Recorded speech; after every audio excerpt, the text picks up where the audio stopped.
Sehingga ketika puskesmas ini dikuatkan, preventif promotifnya dikuatkan, anggaran pemerintah untuk kuratif itu justru ditekan banyak. Ya. Betul. Jadi ruhnya kesehatan masyarakat ya memang puskesmas. Ya memang kita kembali lagi yang namanya melayani ya, kita harusnya tidak berbalas apa-apa ya, maksudnya tidak mengharap itu akan kembali kepada kita. Karena mengutip kata-kata dari kepala puskesmas kita teruslah melayani sepenuh hati, karena kita tidak tahu dari kolbu mana kita didoakan untuk sukses.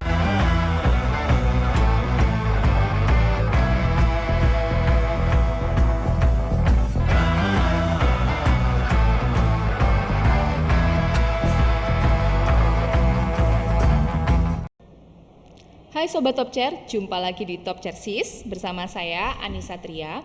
Hari ini kita kedatangan tamu yang luar biasa.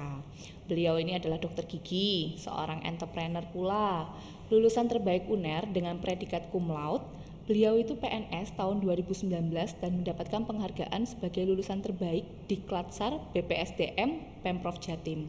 Saat ini beliau menjabat sebagai pejabat pelaksana teknis kegiatan di Puskesmas Trosobo, dan dari tahun 2019 sampai dengan sekarang banyak sekali inovasi dan terobosan-terobosan yang beliau buat untuk mengungkit mutu daripada pelayanan di Puskesmas.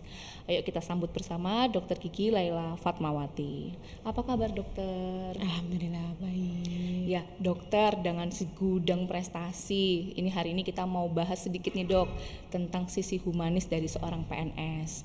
Dengan segudang prestasi dokter itu kenapa dokter juga kan pernah ya kerja di rumah sakit, pernah pula kerja di BUMN. Betul. Kemudian kenapa kok dokter memilih sebagai mengabdinya itu di PNS dok? Oke. Ya. Oke, kalau boleh cerita sedikit ya tentang awal kerja di Puskesmas atau awal mendaftar jadi PNS dan di Puskesmas itu sebetulnya bukan atas kemauan sendiri. Saat itu saya itu coba-coba dan cuma bermaksud menemani suami saya yang saat itu calon suami ya, mendaftar di salah satu puskesmas, dan saat itu Puskesmas Trosobo di Sidoarjo. Dan saya tuh sebenarnya cuma pengen menguji sejauh mana sih kalau saya ini daftar jadi CPNS itu sampai tahap mana lolosnya, karena memang enggak ada pikiran untuk masuk.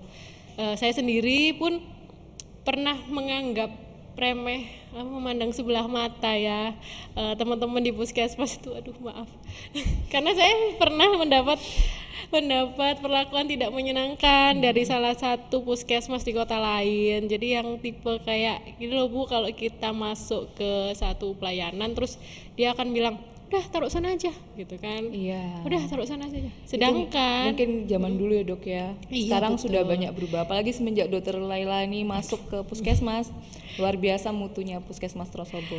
Kayaknya sih dulu ya, kan zaman dulu itu saya masih di kota lain gitu. Terus setelah saya melihat itu langsung kembali ke diri saya gitu loh. Kalau sebenarnya budaya kerja yang seperti ini tuh kok nggak nyaman. Maksudnya budaya kerja dengan melayani pelanggan dengan seperti itu kok rasanya kok nggak mungkin saya bisa masuk ke situ, karena jiwa saya ini pelayanan banget, dimana orang tua saya itu keduanya pelayanan, saya sendiri juga suka pelayanan, gimana kalau ketemu pasien itu buat saya adalah healing karena menambah keluarga baru.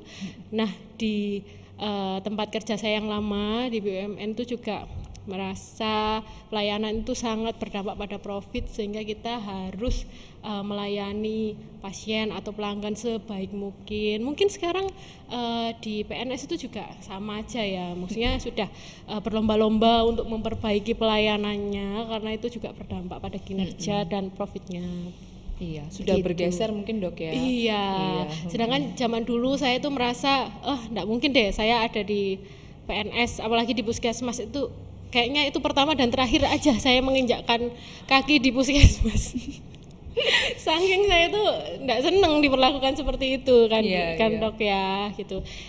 Ternyata sama Allah malah dikasih sebaliknya. Wah, kamu enggak suka puskesmas, kamu enggak suka jadi PNS di puskesmas, udah ini kamu diterima Mm-mm. jadi PNS di puskesmas dan kamu langsung memegang mutu, langsung jadi penanggung Iya. jawab mutu saat itu dokter. Nggih. Di usia saya yang muda, saya eh, memutar otak gimana cara memperbaiki budaya kerja yang tadinya itu sudah nyaman begitu saja. Betul. Jadi budaya kerja yang mungkin lebih prima gitu ya, pelayanannya prima, keramahan petugas harus 5S. Saya bikin audit di semua ruangan jadi 5R juga, dan itu sangat tidak nyaman sih. Tapi yang namanya perubahan, namanya berbenah ke arah yang lebih baik, ya kita menyesuaikan. Dan saya termasuk yang beruntung sih ditempatkan di Puskesmas Trosobo ini, karena saya belum tentu loh kalau misal di puskesmas lain itu diterima dan disupport seperti teman-teman Trosobo ini mensupport saya. Siap. Gitu. Jadi memang pengembangan organisasi itu merupakan suatu perubahan yang terencana ya. Yang ini yang sedang direncanakan oleh Bu Lila dan ternyata terbukti bahwa memang mutu kita semakin membaik. Oke, boleh diceritain nggak dokter, apa sih yang dokter rasakan sekali antara perbedaan kerja di puskesmas dengan kerja di BUMN? Oke, ya ini termasuk juga salah satu alasan ya dulu itu saat saya diterima, karena saya generasi yang lebih muda ya. Mungkin saya itu bukannya tanya ke orang-orang yang sudah pernah jadi PNS di puskesmas, yang saya cari adalah YouTube. Terus Iya, saya betul, searching betul. tuh, PNS di puskesmas ngapain aja, Iya, dan nggak ketemu. nggak dapet ya dok. Kasihan. Mungkin Ya, dapetnya malah kayak PNS di puskesmas gajinya berapa iya, malah gitu. semua membahas gaji, terus Iya. tunjangan, dan menurut saya itu ya memang menarik, cuman bukan itu yang sebenarnya saya cari, karena dengan ritme kerja saya, terus jiwa saya yang pelayanan, kemudian ditaruh di puskesmas, itu sebenarnya saya pengen cari tahu apa ini yang menarik dari puskesmas dan bagaimana pelayanan di sana hari-harinya. Tentu yang pertama sekali kentara perbedaannya itu budaya kerja ya dokter ya. Budaya kerja di puskesmas dan BUMN, di mana di BUMN itu sangat memperhatikan pelayanan karena bergantung dan berdampak langsung pada income individunya, pada pendapatan perusahaan, sehingga itu sangat berpengaruh. Jadi kenapa kita lihat di BUMN itu orangnya ramah-ramah, keren-keren, klimis-klimis gitu ya, karena ya itu mempengaruhi penghasilan kita. Sedangkan kalau di puskesmas sendiri itu pelayanan seperti itu ya dapatnya segitu, pelayanan seperti itu ya Cenderung ajek ya dok. iya, Stagnan. lebih stagnan. Tapi sekarang mulai bergeser dokter. Nah, betul. Sekarang tunjangan-tunjangan tuh masih dipengaruhi oleh penilaian Iya, dari betul. atasan ya. Misal di SKP itu kan sudah berubah. Mm-mm. Jadi mungkin saat itu belum berdampak pada income individu. Betul. Iya. Tapi sebenarnya kalau kita telaah, kita ini kan dibayar oleh pajak ya dokter ya, dibayar oleh pajak dari masyarakat, dibayar oleh pendapatan asli daerah yang harusnya kita itu betul-betul melayani. Ya kan, jangan sebaliknya justru kita dilayani atau mentang-mentang pemerintah mengatur sehingga kita bisa semena-mena. Justru terbalik, sekarang itu budaya kerjanya memang harus melayani, makanya Puskesmas Trosobo melayani sepenuh hati. Jadi memang pelayanan publik ini sekarang sedang berlomba-lomba membuat inovasi bagaimana memberikan pelayanan terbaiknya ya dokter. Betul. Dan itu saya seneng sih, karena berarti kan kita sudah menuju ke pelayanan prima, sudah setara sama BUMN, tidak ada pembanding-bandingkan. Justru kita bisa lebih maju, bisa nantinya kita di atasnya. Gitu.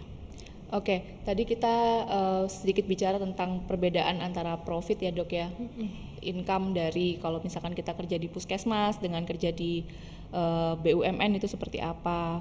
Nah ini kalau misalkan secara teknis dok, beda dari kalau kita kerja di puskesmas itu seperti apa sih dok, sama dibandingkan dengan yang di rumah sakit? Oke.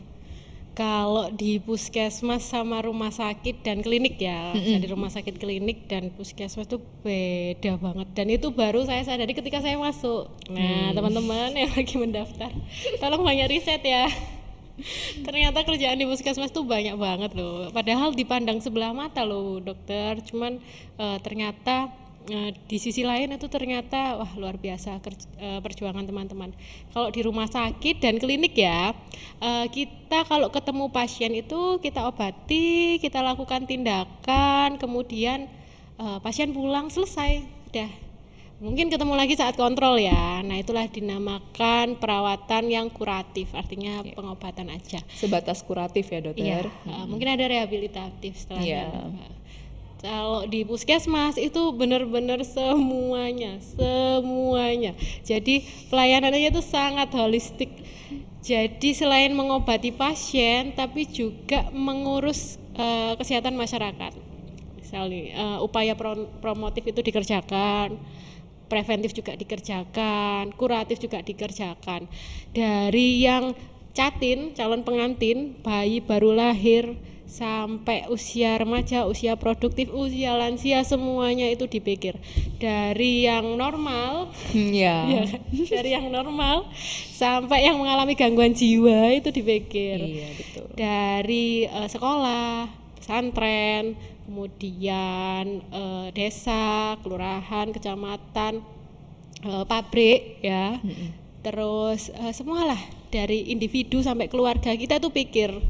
Jadi dari tutup mata, dari buka mata sampai tutup mata itu semua itu dipikirin sama puskesmas. Loh bener loh dokter. Iya, benar. Sampai ke lokalisasi, maksudnya sampai ke tempat hiburan malam untuk men-screening itu kan benar-benar semua dipikir. Dari semua lini kita itu sangat dekat dengan masyarakat sebetulnya. Garda terdepannya itu justru puskesmas, sehingga ketika puskesmas ini dikuatkan, preventif promotifnya dikuatkan, anggaran pemerintah untuk kuratif itu justru ditekan banyak. Ya. Betul. Jadi ruhnya kesehatan masyarakat ya memang puskesmas. Iya. Bisa dijelasin nggak dok, dari buka mata sampai tutup mata itu semua dipikirin? Karena kan kalau misalkan di rumah sakit mungkin habis pelayanan udah selesai gitu ya. Nah kalau di puskesmas nih gimana dok? Mungkin dokter punya pengalaman juga. Iya, kalau di puskesmas ya, misal nih ada anak-anak nih batuk 3-4 hari, batuk, dia datang nih ke puskesmas. Ketika dia dites, oh ternyata batuknya sudah 3-4 hari.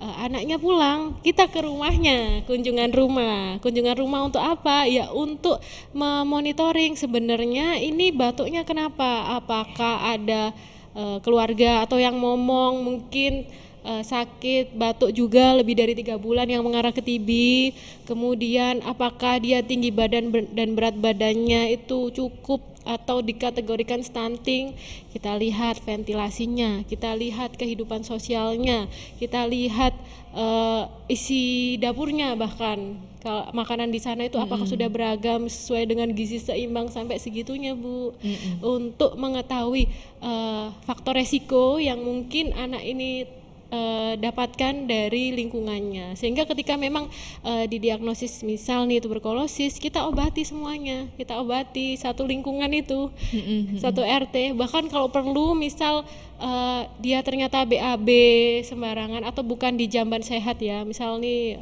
BAB-nya atau saluran dari BAB-nya itu mengarah langsung ke sungai, itu kan berpengaruh pada stunting juga ya Bun ya. Kita ke lintas sektor, kita rembuk bareng gimana cara supaya lintas sektor ini turut berperan dalam kesehatan si anak ini dan keluarganya. Jadi benar-benar dari pendekatan nggak cuma individu aja, tapi keluarga, kemudian jadi komunitas atau masyarakat gitu. Betul, jadi memang puskesmas ini luar biasa sekali, baik lintas program maupun lintas sektornya ini semua digerakkan ya dokter. Betul. Ya. Dokter, Dokter, mungkin secara insentif kan dari puskesmas ini tidak seberapa. Mungkin kalau diharap income yang besar dari puskesmas mungkin bukan harapan ya dokter, bukan harapan utama. Tapi gimana nih dok, benturan dari masyarakat itu kan luar biasa. Apalagi kita garda terdepan. Betul. Terlebih lagi mungkin pada saat COVID, mau dokter umum, mau dokter gigi, perawat bidan, kayaknya semua kena deh pada saat COVID itu. Maksudnya bukan kena COVID-nya ya dok, maksudnya tuh lebih kayak benturan dari masyarakatnya ini, karena dengan perubahan kebijakan yang banyak terjadi pada saat kemarin. Gimana dok, yang pendapat dokter? Ya, jadi Kita sih harusnya cukup bangga ya kepada puskesmas ini yang menjadi garda terdepan, karena semakin dekat kita dengan masyarakat berarti kita sebenarnya semakin banyak hearingnya dokter, semakin banyak kita bisa berpanen pahala lah dari situ. Karena kan kita melayani masyarakat kan langsung ya. Jadi kalau misal ada masyarakat yang memang tertular, kita itu tracing ke rumahnya, meskipun saat itu dengan APD seadanya awal-awal ya dok ya. APD seadanya, kita memberanikan diri untuk tetap turun, kemudian di sana mungkin ada penolakan dan sebagainya. Itu memang cukup tantangan tersendiri sih, cuman ya memang kita kembali lagi yang namanya melayani ya, kita harusnya tidak berbalas apa-apa ya, maksudnya tidak mengharap itu akan kembali kepada kita. Karena mengutip kata-kata dari kepala puskesmas kita, teruslah melayani sepenuh hati karena kita tidak tahu dari kolbu mana kita didoakan untuk sukses. Jadi mungkin orang itu cuma berpikir wah keren sekali mungkin, atau baik sekali orang ini, gitu tuh sudah masuk menjadi doa untuk kita. Wah kok apian men orang ini, itu udah jadi doa untuk kita. Jadi kita memang nggak mengharap apa sih, cuman kita bekerja ya sepenuh hati ya, apapun hambatan mungkin benturan dari masyarakat yang setiap harinya kita terima, itu kita nggak berharap insentif saya harus seberapa gitu, enggak sih, karena ini bukan hubungan yang transaksional ya. Saya kerja seberapa dapatnya harus segitu ya, bukan ya. Memang kita mengharap itu ridho. Jadi yang namanya pelayanan ya kita melayani saja, terlepas nanti yang kita dapatkan memang keberkahan ya, itu malah jadi nilai tambah seperti itu. Luar biasa ini.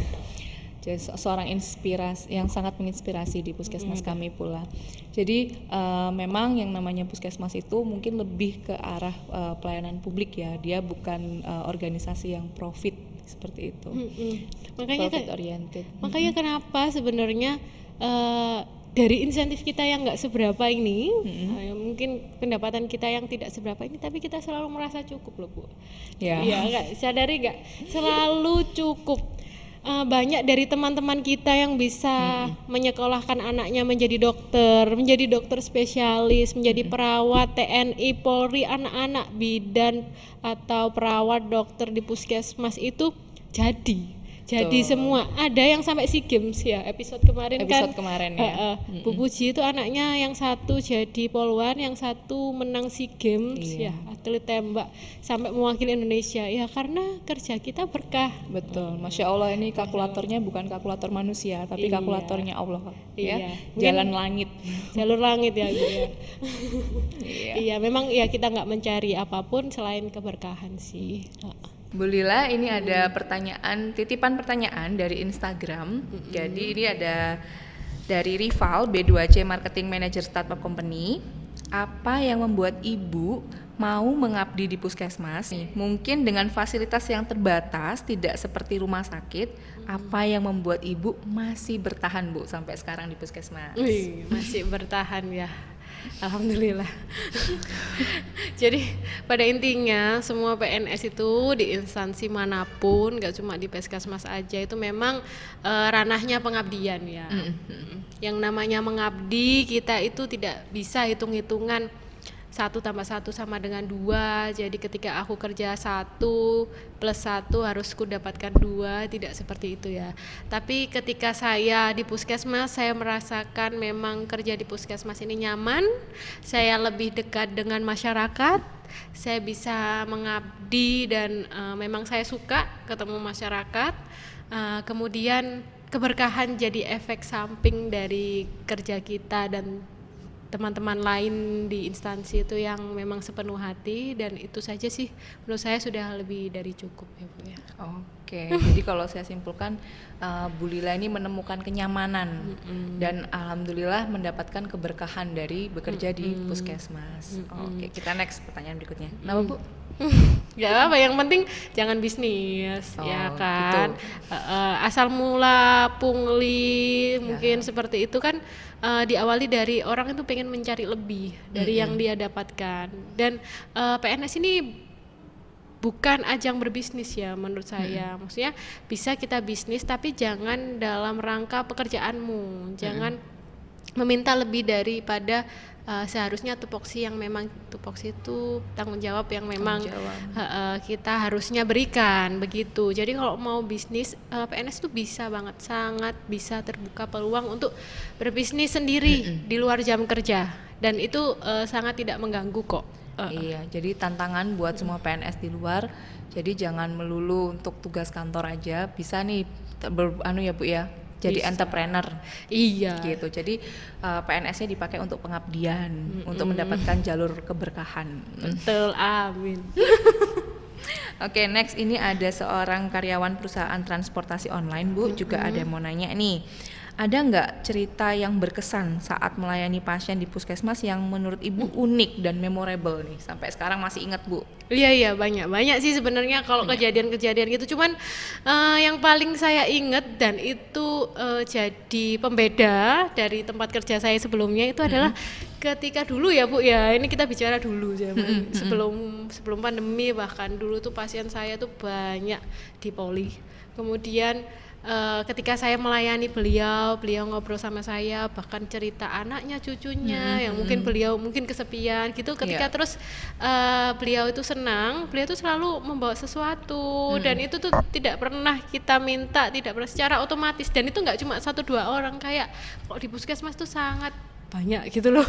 Benar-benar yang kalau dia jual buah dia akan bawa buah, dia jual tahu dia bawa tahu, dia sepeda ontelan membawa dagangannya untuk diberikan kepada saya sebagai bentuk terima kasih. Terima kasih sudah menyembuhkan saya, terima kasih sudah sangat ramah melayani ibu saya, terima kasih sudah mau saya telepon di luar jam kerja. Sesederhana itu. Dan bahkan saat Covid ya Bu, kalau Bu Anissa masih ingat, luar biasa, benar-benar deres banget itu. Tidak kita sangka-sangka bahwa kita mikir bener kan ya, tiba-tiba langsung kembali ke zaman Covid ya. Langsung tiba-tiba inget, ya ampun waktu itu kayak HP itu ceket.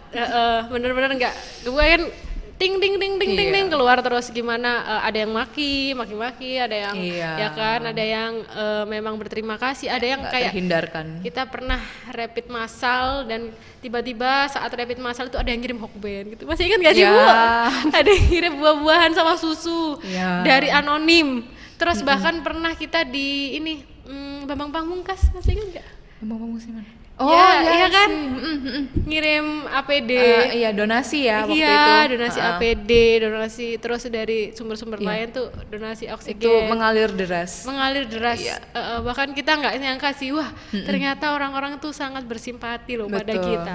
Kita yang tadinya saya menganggap PNS Puskesmas ini pasti dipandang sebelah mata. Tapi saat pandemi Covid itu membuktikan bahwa kita yang paling dekat dengan masyarakat dan masyarakat secara otomatis memberi semua yang mereka punya itu untuk kita. Masya Allah, terima kasih. Luar biasa memang ya jadi puskesmas ini. Iya, alhamdulillah. Ya saya pikir ya itu sih keberkahan itu jadi efek samping karena kita melayani sepenuh hati. Oke, ya kita lanjut ke pertanyaan berikutnya ya. Ini dari Oza, mahasiswa Departemen Material Science Engineering Nasional yang Ming Chiao Tung University NYCU Taiwan. Ini nitip pertanyaan Bu, kalau pas nggak ada pasien ini lucu pertanyaannya, kalau pas nggak ada pasien PNS di puskesmas tuh ngapain? Ayo jujur Bu. Pas nggak ada pasien, pas nggak ada pasien tuh ngapain? Bikin TikTok dong. Bikin TikTok. Terus bikin TikTok, maksudnya bikin TikTok kegiatan loh. Iya kan, bikin podcast seperti Jangan ini. Jangan lupa follow TikToknya Puskesmas Trosobo. Puskesmas_Trosobo. Nah. Bikin podcast kayak teman-teman tim kreatif ini kan lagi bikin podcast ini setelah jam pelayanan ya kita bikin betul. Jadi tadi pagi kita udah pelayanan duluan. Nanti setelah pelayanan, makanya kenapa jam pelayanan kita itu dari jam 8 sampai sampai jam 12. Kemudian jam 1 sampai jam 3 itu kosong karena kegiatan kita itu sebanyak itu, nggak cuma bikin TikTok sama podcast aja. Tapi laporan-laporan, kemudian monitoring evaluasi, kemudian kita ada safari desa, kunjungan ke rumah, mungkin kita tilik jamban sehat, terus kemudian kita tilik anak-anak SD yang jajan. Ya ya benar. kan? Untuk ngecek jajanannya itu sehat apa enggak. Iya, uji sampel makanan itu dilakukan rutin ya. Iya, mengandung boraks, formalin enggak. Dan itu banyak. Banyak. Dan kita mungkin ke pesantren, kita mungkin ke pabrik-pabrik untuk ngurus kesehatan kerjanya. Iya. Kita mungkin ke KUA untuk tes catin ya, screening calon pengantin itu. Kemudian banyaklah penyuluhan-penyuluhan yang kita lakukan di luar Luar kita jam. mengobati pasien Iya. aja. Jadi di luar jam pelayanan itu memang kan kalau untuk pelayanan tuh melulu UKP ya Bu ya. Tapi sebenarnya ruh puskesmas itu ya UKM, upaya kesehatan masyarakat. Jadi memang kita sebenarnya lebih banyak bertemu di desa, bertemu dengan masyarakat daripada pada saat jam pelayanan. Karena jam pelayanan itu sebenarnya singkat, dari setengah 8 sampai jam 12 aja. Nah, walaupun UGD tetap lanjut ya, tapi sebenarnya kita banyak banget itu di masyarakatnya. Iya, banyak Gitu. sekali rujukan-rujukan juga kan. Ya benar. Nah ini kita masuk ke pertanyaan berikutnya Bu. Apa ini juga lucu nih dari Pandu, agensi direktur perusahaan asuransi. Apa yang biasa digosipin PNS di puskesmas yang kebanyakan ibu-ibu ya. Jadi memang PNS itu, dari puskesmas itu memang mostly ya ibu-ibu. Ibu-ibu. Bapak-bapaknya dikit emang. Ya ini apa Bu yang digosipin? Apa Bu, Mungkin ngaku? kita beda bahan gosipan.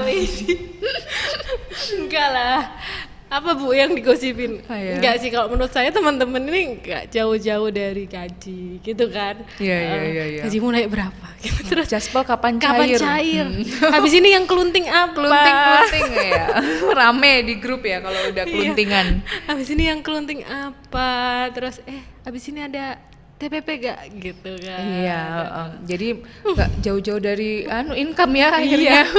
Tapi yang nggak ini loh, nggak jarang kita itu bahas akreditasi. Iya, betul. Tapi yang paling digalaukan tuh akreditasi ini jadi nggak sih Bu? Tolong. bukan isinya ya Pak. Jadi apa enggak? Iya, Enggak. jadi apa? Jadi Bu Iya, kayaknya.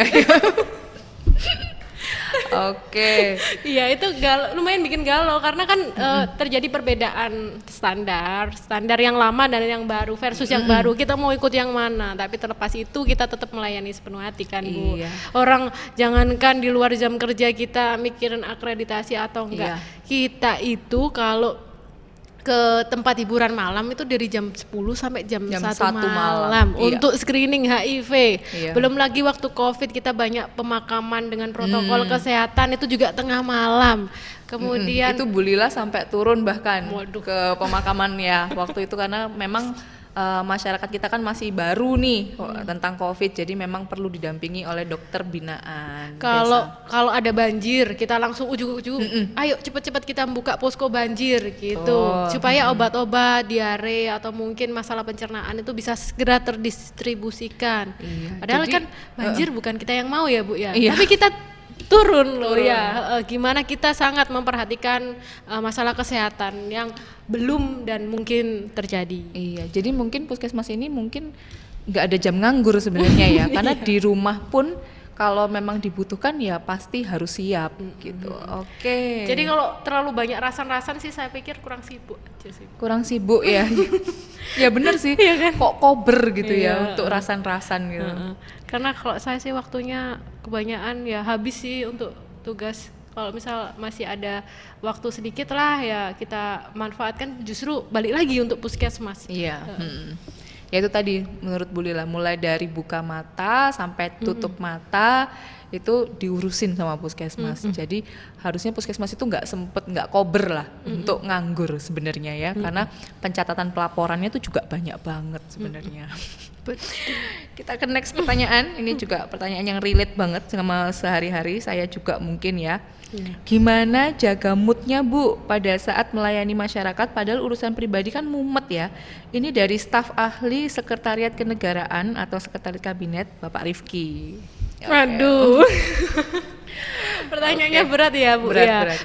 Memang itu tantangan yang memang sampai sekarang juga saya masih belajar ya gimana jaga mood, padahal kita itu memang di bidang pelayanan ya, harus melayani apapun kondisi kita saat ini. Tapi kalau saya pikir sih teman-teman dan saya yang masih belajar ini itu cukup profesional untuk memisahkan mana untuk kepentingan pribadi dan kepentingan umum. Karena kalau misal kita waktu di rumah ya kan jadi jobnya udah beda ya Bu Ya, ya. Kita sebagai ibu, kita sebagai istri, mungkin kita juga punya bisnis yang memang dilakukan di luar jam kerja itu ya kita penuh di situ. Tapi ketika jam kerja dan itu memang harusnya ada di puskesmas penuh dari hati, mata, semua ya kita curahkan untuk puskesmas ini untuk melayani pasien dan masyarakat. Jadi ya tolong dipisahkan lah ya. Iya. Iya, masih sampai sekarang juga saya masih belajar kok Mas Rifki. Iya. Jadi memang kalau saya lihat memang PNS atau siapapun sebenarnya adalah dari kemampuan beradaptasinya terhadap lingkungan ya, mulai dari dia di puskesmas jadi dokter, di rumah jadi suami, jadi istri, kemudian jadi ibu, kemudian jadi entrepreneur pula. Jadi kemampuan adaptasinya ini tiap hari diasah ya Bu ya. Iya, tapi saya tidak menutup kemungkinan untuk mungkin masalah-masalah pribadi yang sangat berat dan urgent. Misal nih Bu ya, misal salah satu teman kita kehilangan salah seorang keluarga atau mungkin anaknya sendiri tiba-tiba tidak ada. Itu saya sarankan sih memang jeda ya, melakukan jeda. Karena apa? Karena memang itu sangat menguras emosi sehingga ketika kita melayani pasien dan dipaksakan seperti itu melayani pasien meskipun bisa, tapi kan beda orang beda ya Bu ya. Kadang ya emang bergantung sama mental health masing-masing. Tapi ketika dibutuhkan jeda itu silahkan berjeda, tapi jangan sampai mundur atau berhenti. Ya kita harus maju terus. Silahkan berjeda jika memang itu perlu. Iya, oke. Menjaga kewarasan Bu. Untuk menjaga kewarasan ya. Jadi memang kadang-kadang yang bukan kadang-kadang kita lebih sering keterima kritik kan daripada pujian sebenarnya. Betul banget itu. Gitu. Oke. Ini ada yang nyambung nih dari staf ahli sekretariat juga. Nah, ini dia nanya, biasanya kritikan masyarakat ini lebih banyak ketimbang pujian. Iya, memang ya. Karena kan kalau misalkan di Ewadul kita punya inovasi untuk wadah usulan dan kritik itu dari awal tahun 2022 lebih banyak yang mengkritik kan daripada yang ngasih pujian Bu. Ada sih yang ngasih pujian, ada, tapi kan hanya beberapa. Nah ini gimana Bu cara menyikapi kritikan yang kadang pedes katanya gitu? Gimana Bu Lila? Iya, jadi kalau kita sih tetap sih balik lagi karena jiwa kita pelayanan, kita memang mengabdi, kita harus memposisikan diri bahwa kita ini memang pelayan. Sebagaimana pelayan ya melayani itu ya harus tetap berpegang teguh bahwa kita ini pelayan. Maksudnya itu bagaimanapun yang masuk ke kita harus tetap bisa menyaring. Tapi sebelum itu kita mengoreksi diri tuh, mawas diri, bener nggak kita kayak gitu? Jangan-jangan kita denial Bu, kan banyak yang seperti itu. Mungkin ada masukan petugas judes kurang ramah gitu ya. Itu jangan-jangan betul tuh, maksudnya meskipun ada sedikit kebenaran, tapi itu tetap kebenaran dan kita ya selain introspeksi ya harus berbenah setelah itu. Artinya ketika ada kritikan yang masuk jangan menutup telinga ya, memang jadikan itu pendewasaan bahwa kita ternyata bisa lebih baik dari ini, kita bisa buktikan bahwa puskesmas ini sekarang itu pelayanannya juga dinomor satukan loh. Iya, jadi memang puskesmas ini kan menjual jasa ya Bu. Jadi nggak mungkin dong kita pelayanan dengan muka cemberut seperti itu. Itu yang harus teman-teman sadari juga. Gitu. Ini terakhir nih Bu, ada pertanyaan ini lucu nih dari Satrio, karyawan perusahaan penerbangan di Indonesia. Ini nanya, game-game apa yang biasa dimainin sama Bapak Ibu PNS kalau lagi istirahat? Kalau zaman dulu mungkin Zuma ya. Mau jawab Zuma. Mau jawaban Zuma kan? Ya tapi bapak saya kayaknya main Zuma memang Bu. Tapi sekarang jadi Candy Crush tuh Bu. Enggak sih, saya sendiri belum pernah buka selama saya jadi PNS ya, belum sempat buka Zuma atau Candy Crush. Tapi ketika sekarang ini kita buka-buka game itu kayaknya jarang sih Bu, teman-teman nge-game lebih jarang sering game, ya? Iya, lebih sering YouTube. Itu pun YouTube-nya misal tentang cara something gitu Bu. Lebih main sosmed gitu ya Bu ya. Jadi itu pun di luar jam kerja ya, maksudnya Mm-mm. sudah selesai pelayanan, tugas dia sudah selesai, Iya. saya lihat biasanya buka-buka YouTube. Kemudian banyak juga yang bikin konten kayak sekarang ini kan, Iya. bikin konten, bukan konten untuk puskesmas, tapi konten dirinya Bu. Mm-mm. Jadi misal dia hari itu kegiatan posyandu ya, dia bikin Iya. TikTok posyandu, Mm-mm. keren itu menurut saya itu keren. Betul. Dan itu saya sangat mendukung justru malah. Iya. Jadi kalau dulu itu IT atau teknologi itu justru jadi kekurangan untuk tempat lari ya Bu ya. Sekarang ini malah jadi hiburan, bikin Iya. konten. Ayo bikin konten lah kita. Nah, memang sebenarnya banyak juga sih yang penasaran sebenarnya PNS di puskesmas tuh ngapain aja gitu kan, karena kita selain di pelayanan juga sebenarnya kita banyak di desa. Di desa. Heeh. Sehingga kita ketika teman-teman bikin TikTok atau postingan-postingan konten yang berhubungan dengan pelayanannya, itu justru saya makin seneng Iya, gitu kita Bu, ya. apresiasi Kita sebenarnya ya. apresiasi, terima kasih teman-teman. Apalagi kalau misalkan ada unsur-unsur edukasinya di sana.